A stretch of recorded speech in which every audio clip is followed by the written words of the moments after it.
Hello students, welcome to eco with Shom sir, जहाँ पढ़ता है विकनाउस बहुत ही अलग अंदाज में। तो कैसे हैं आप सब? मैं आशा करता हूँ आप सब अच्छे होंगे, पढ़ तो रहे होंगे। आज की जो वीडियो हमारी वो इश्यू ऑफ इंडियन इकोनॉमी के टॉपिक से ही है, जो कि आपका MGKVP यूनिवर्सिटी को माइनर का पेपर मिलता है। ठीक है, मैंने आपको बहुत सारे वीडियोज़ में बहुत सारे सिलेबस कंप्लीट करा दिया है, आपकी ऑब्जेक्टिव वाइज भी करा दिए और डिस्क्रिप्टिव वाइज भी करा दिए, एक एक टॉपिक लेकर भी करा दिए और एक साथ बहुत सारे टॉपिक्स भी करा दिए। ठीक है, आज की जो वीडियो रहेगी आपकी प्रैक्टिस बेस्ड रहेगी। इसमें मैंने MCQ लिए हैं काफ़ी सारे और उसमें आपको प्रैक्टिस करना, देखना कि कौन से क्वेश्चन आपके हो पाए और कौन से क्वेश्चन नहीं हो पाए। आज की वीडियो जो है आपकी रात को 11 बजे तक आ जाएगी ये वीडियो। ठीक है, और कल को आपका पेपर है 13 तारीख को, और कल को सुबह 6 बजे तक आपके पास दूसरी वीडियो मिल जाएगी। ठीक है, सुबह मैं 2 वीडियो भी डाल सकता हूँ और एक वीडियो भी बहुत सही लॉन्ग बना के वो डाल सकता हूँ। ठीक है, 3 बजे तक आप बड़े आराम से अपनी प्रिपरेशन दोबारा से, मतलब कि अपनी प्रिपरेशन की जो प्रैक्टिस है वो कर लोगे आराम से। 3 बजे आपका पेपर आई तो 6 बजे आप सभी, अगर जो सुबह को वीडियो देखनी हो तो 6 बजे आपको दूसरी वीडियो मिलेगी नीचे, तो आराम से आप देख सकते हो। ठीक है, चलिए हम स्टार्ट करते हैं। पहला क्वेश्चन क्या है? Economic survey is publish by. Economic survey किसके द्वारा पब्लिश किया जाता है? आप सभी को पता है, मिनिस्ट्री ऑफ फाइनेंस के द्वारा किया जाता है। ये आपके प्रैक्टिस सेट है, ये मैंने आपको सब कुछ पढ़ाया हुआ है पहले से ही। तो ये किसके द्वारा किया जाता है? मिनिस्ट्री ऑफ फाइनेंस के द्वारा। ये आपको पता है, आपने सभी ने पढ़ा हुआ है। आगे चलते हैं हम दूसरा क्वेश्चन है, who is the chairman of the planning commission. Planning commission के चेयरमैन कौन है? प्लानिंग कमीशन के चेयरमैन कौन होते हैं? प्राइम मिनिस्टर होते हैं। कौन होते हैं? प्राइम मिनिस्टर होते हैं। प्लानिंग कमीशन ये ओल्ड नेम है और न्यू नेम क्या हो गया हमारा इसका? नीति आयोग हो गया। न्यू नेम क्या है? नीति आयोग। अगर नीति आयोग के क्या पूछे, चेयरमैन पूछे तो आपके नरेंद्र मोदी हो जाएंगे, और प्लानिंग कमीशन के फर्स्ट चेयरमैन पूछ सकता है जो कि जवाहरलाल नेहरू हो जाएंगे। चलिए आगे चलते हैं। The concept of 5 year was borrowed.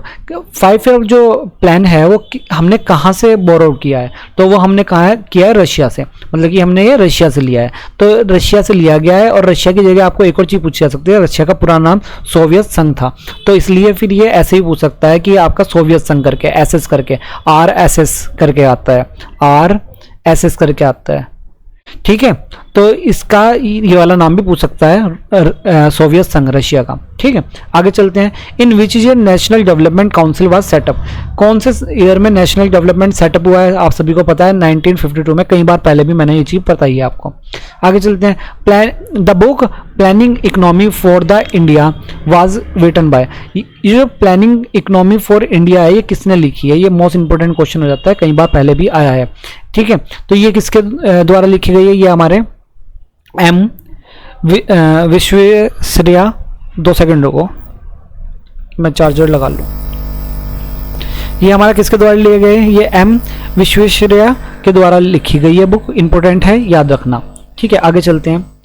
Unfair trade practice in included. जो अनफेयर ट्रेड प्रैक्टिस होती है वो किसके अंडर आती है? कौन सा एक्ट है वो MRTP एक्ट है। ये आपने, ये जो एक्ट था ये पहले भी मैंने आपको पढ़ाया था, अगर आपको याद हो। मोनोपोली वाला रिस्ट्रिक्टिव एक्ट था ये, तो ये मोनोपोली रिस्ट्रिक्टिव एक्ट था जो कि मैंने आपको पहले ही पढ़ाया था। तो ये इसके अंदर आता है, ये अनफेयर ट्रेड की बात होती है। चलिए आगे चलते हैं। Indian economy is the, Indian economy किस टाइप की इकोनॉमी है? मिक्स इकोनॉमी है। आप सभी को पता है मिक्स इकोनॉमी है।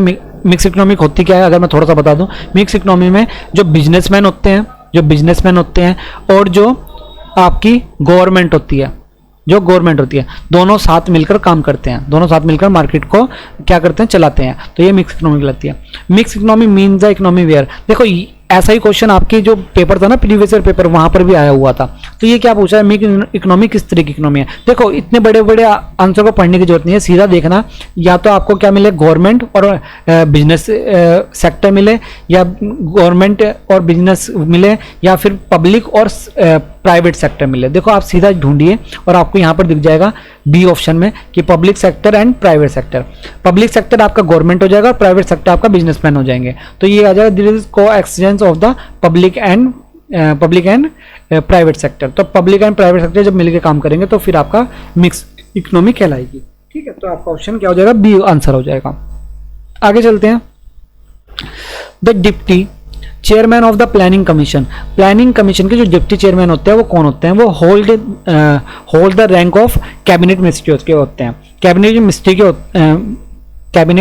मिनिस्ट्री के होते हैं। और आपको एक और क्वेश्चन पूछा जा सकता है, वैसे मुश्किल है पूछा जाना पर, लेकिन हाँ पूछा जा सकता है। तो आपको याद रखना है कि जो हमारे डिप्टी चेयरमैन रहे हैं, लास्ट डिप्टी चेयरमैन। क्योंकि देखो प्लानिंग कमीशन क्या है, पुराना नेम है, तो पुराना नेम अब तो नहीं चल रहा, अब तो नीति आयोग है। अगर प्लानिंग कमीशन के डिप्टी चेयरमैन पूछ रहे हैं लास्ट, तो हमारे वो कौन है, वो क्या नाम था उनका, श्री मोंटेक, आपको याद रखना है, श्री मोंटेक सिंह, डॉक्टर मोंटेक सिंह भी लिखा होगा कहीं पे, तो श्री मोंटेक सिंह आहूवालिया था, तो आप इसे कहीं लिख लेना, पूछा जा सकता है फिर भी, ठीक है।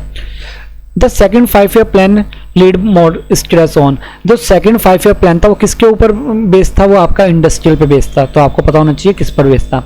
Major objective of first 5 year plan, first 5 year plan का मेन ऑब्जेक्टिव क्या था, डेवलपमेंट था एग्रीकल्चर का, ठीक है, किसका, एग्रीकल्चर का डेवलपमेंट। क्या पूछ रहा है, वर्किंग पॉपुलेशन इन इंडिया, ये पूछ रहा है मेजर पोर्शन, जो मेजर पोर्शन है मतलब ज्यादातर पोर्शन है वो किस टाइप की वर्किंग कर रहा है, तो वो सभी के सभी पब्लिक सेक्टर से जुड़े हुए हैं, ज्यादातर जो है वो पब्लिक सेक्टर में नौकरी कर रहे हैं। आगे देखते हैं, the contribution of income agriculture sector. देखो इंडियन एग्रीकल्चर सेक्टर, अभी मैंने कुछ दिन पहले बताया कि जो एग्रीकल्चर पढ़ाया था उसमें क्या बताया था कि जो एग्रीकल्चर सेक्टर है वो धीरे धीरे क्या होता है, घटता जा रहा है। शुरुआत में वो 58% के करीब था, अगर आपने देश आज़ाद होने के टाइम पे देखा हो, और इस टाइम ये 18 पॉइंट समथिंग के आसपास था, तो ये क्या हो गया, कम होता जा रहा है। और इसमें मैंने आपको बहुत अच्छे से समझाया, वहाँ से भी इस तरह क्वेश्चन बन सकते हैं, वहाँ से जो मैंने एग्रीकल्चर का पढ़ाया था ना, इस तरह क्वेश्चन बन सकता है। मैं कह रहा था ना कि क्वेश्चन यहीं से इसी तरह बना देगा वो। अगला क्वेश्चन देखते हैं, the concept of 5 year plan was introduce by, जो 5 ईयर प्लान का कॉन्सेप्ट है वो किसने इंट्रोड्यूस करा है, तो वो किसने इंट्रोड्यूस करा है, जवाहरलाल नेहरू जी थे, जो कि आपका पहले थे, ठीक है, पहले चेयरमैन भी थे। आगे देख लेते, take off stage. Take off stage क्या होती है, ये आपको ना पूछी जा सकती है, बिजनेस इकोनॉमी से जुड़ी हुई होती है, तो ये आ सकती है। ये आपके क्या होती है, टेक ऑफ स्टेज होती है स्टेडी ग्रोथ बिंग्स, जब ग्रोथ क्या होने चाहिए, एकदम से स्टार्ट हो जाए, मतलब कि ये वाला टेक ऑफ वाली सीजन होती है, ये वाली होती है, मतलब यहाँ से ऐसे चल रहा है और ये हो गया, तो ये जो पोजीशन होती है इसको बोलते हैं ग्रोथ बिंग्स, जहाँ से ग्रोथ बिंग होनी शुरू हो, मतलब ग्रोथ होनी शुरू हो, तो ये चीज होती है, इसको बोलते हैं स्टेडी ग्रोथ बिंग्स। आगे देखते हैं, एक क्लोज इकोनॉमी। क्लोज इकोनॉमी किस टाइप की इकोनॉमी होती है, क्लोज इकोनॉमी वो इकोनॉमी होती है जहां पर ना तो एक्सपोर्ट और ना इंपोर्ट हो, तो आपका ऑप्शन डी हो जाएगा सही, ठीक है, नो इंपोर्ट नो एक्सपोर्ट। आगे देखते हैं, इन इकोनॉमिक्स प्रोडक्शन मीन्स, देखो प्रोडक्शन का जो मीन्स होता है ना इकोनॉमी में, आप सभी सोचोगे मैन्युफैक्चरिंग, मैन्युफैक्चरिंग नहीं होता। अगर इकोनॉमिक्स में बात करें प्रोडक्शन की, तो प्रोडक्शन का मतलब होता है क्रिएटिंग यूटिलिटी। क्या यूटिलिटी, अगर यूटिलिटी आप लोगों को नहीं पता है यूटिलिटी क्या होती है, क्योंकि मैंने यूटिलिटी बेसिक इकोनॉमिक्स में पढ़ाई हुई है, तो आप ना चैनल पर ही सर्च करना यूटिलिटी, और यूटिलिटी में बस इतना समझ लेना यूटिलिटी क्या होती है, मैं यहाँ समझाऊंगा नहीं क्योंकि बहुत टाइम लग जाएगा फिर। Which type of economy can be term, ये एक टर्म होती है, ये इंपॉर्टेंट क्वेश्चन है भाई, याद करके जाना, हो सकता है आ जाए, ठीक है। क्या एक टर्म होती है लेसेस फेयर, ये कहाँ यूज की जाती है, ये आपकी कैपिटलिस्ट इकोनॉमी में यूज की जाती है। किसमें, कैपिटलिस्ट इकोनॉमी में, ये आपके पैसों से जुड़ी होती है, ये आपके पैसों की जुड़ी हुई एक टर्म होती है, तो इसको याद रखना ये कहाँ यूज की जाती है, इतना तो पूछा जा सकता है, ठीक है। एक ये फुल फॉर्म है कुछ, जैसे एक है फेरा, फेरा और फेमा दोनों मोस्ट इंपोर्टेंट है, जब इंडियन इकोनॉमी से की बात करें तो दोनों आती ही आती है, तो हो सकता है आ जाए। फेरा की फुल फॉर्म जो होती है फॉरेन एक्सचेंज रिलेशन एक्ट, इसका होता है फॉरेन एक्सचेंज रिलेशन एक्ट, मतलब कि आपकी फॉरेन से, और ये जो फेमा होता है इसका मतलब होता है फॉरेन एक्सचेंज मैनेजमेंट एक्ट, ये रहा सी, तो इसका ऑप्शन हो जाएगा सी और इसका ऑप्शन हो जाएगा ए, ठीक है। तो ये यहाँ पे मैंने कुछ प्रैक्टिस कराई है, और भी मैं बहुत सारे क्वेश्चन आपको प्रैक्टिस करा दूंगा ऐसी, ठीक है। तो आज सुबह को मैं सुबह तक वो अपलोड मैं कर दूंगा, 6 बजे से पहले ही अपलोड हो जाएगी वो, आप आराम से उसे देख लेना, ठीक है। मैंने जितना कुछ पढ़ाया उसको, और जितना कुछ आपको मिलता है वो सारी की सारी प्रैक्टिस करते रहना। चलिए अब मिलते हैं अब नेक्स्ट वीडियो में, धन्यवाद। ऐसे ही हमसे जुड़े रहिए और ऐसे ही पढ़ते रहिए।